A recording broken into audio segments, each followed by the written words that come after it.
All right, y'all. We finna get into our Western Conference Finals opinions, takes, predictions, and segment. Honestly, right now this series is kind of making the Mavericks look like a joke at this point. The Warriors are just dominating them. I feel like I'm back in 2016 watching the Warriors just go silly. Oh, except when they got beat by the Cavs. Shout out to LeBron for that. But I mean, honestly, Game 1 was rough. I mean, the Mavericks only put up 87 points to the Warriors 112, which is crazy. And then Game 2, I mean, it was a little bit closer. It was 117 to 126, and the Mavericks had a good lead in that, but I guess they just couldn't hold it. I mean, they're just the Warriors are just beating them on every single aspect of the game, averaging 17 more points per game, averaging 15 more rebounds a game, and 10 more assists per game. It's just honestly crazy to me how good they're playing. I didn't know how good they'd be without KD, but I mean, I guess Steph Curry, Clay, and Draymond are just proving to us that they can just do it again.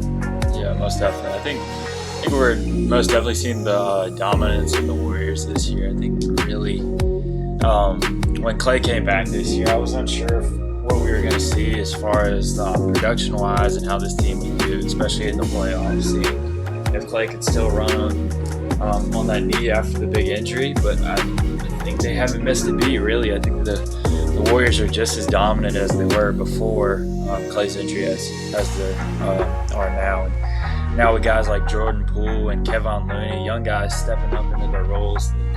Even the big guys like Draymond and Curry and Clay are not having to play as big a role. I mean, we've seen Jordan Poole's career take a big step up this last year as he's been averaging 20 points as a six-man, which is just wild for any team. But to add that guy to one of the top teams in the league with one of the biggest loads of talent is crazy. Yeah, I mean, Warriors are just doing great. Honestly, they're passing the ball around, doing everything efficiently. I mean, this series you got 6 players averaging over double digits. I mean, Steph Curry's getting 26, which is honestly a little low for him, but I mean, that's still great numbers. We expect so much from Steph. He's shooting 47 from the 3. It's just honestly, that's wild. Jordan Poole is doing amazing. He's averaging 21 right now in the series, and then you got Andrew Wiggins, Kevin Looney, and Clay all averaging between 15 and 17. Yeah, this team is really just doing great, and I mean, they're just playing dominant basketball. I got you. It's just, I think the Mavericks played they didn't play a good game in the first game, and I think we got to see that the Warriors were heating it up a little bit. But in this second game, I believe the Mavericks played a solid game. I don't think they did anything wrong.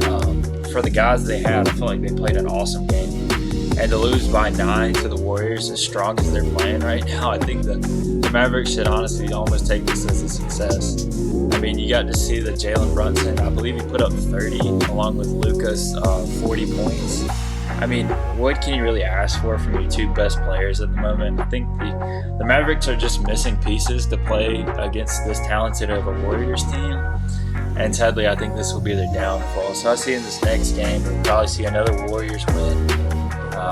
I would guess by about 20. If the Mavericks play good, maybe a little bit less, but sadly I don't think they'll be able to put the same performance that they were in Game 2. So. Yeah, I definitely agree with Caleb on that. And I mean, like Caleb's saying, it's not like the Mavericks played bad ball in the second game, not at all. I mean, Luka is almost averaging a triple-double. He's averaging 31, 6, and 6. I mean, he's really doing everything he can. He's honestly that guy for this team right now, and he has been for the whole season. And I mean, these two teams aren't that far off. I mean, they had about the same record. Warriors won one more game, but I mean, these two teams went in as the 3rd and 4th seeds, and they both proved themselves. But I mean, like Caleb was saying, I don't think the Mavericks are necessarily doing anything bad. The Warriors are just doing everything exactly right and just playing their basketball, which honestly is really successful basketball. Like we were also saying, I really think the Mavericks could be that team, but they're just missing a few key pieces. They really should do well in this free agency, and then that might help them put themselves up there a little more. Yeah, most definitely. I think like Ethan was saying, the Mavericks are a few pieces away from being a Western Conference lock almost every year. I think as soon as they get those pieces around Luka, I think they could be an awesome team that we see in the finals almost every year.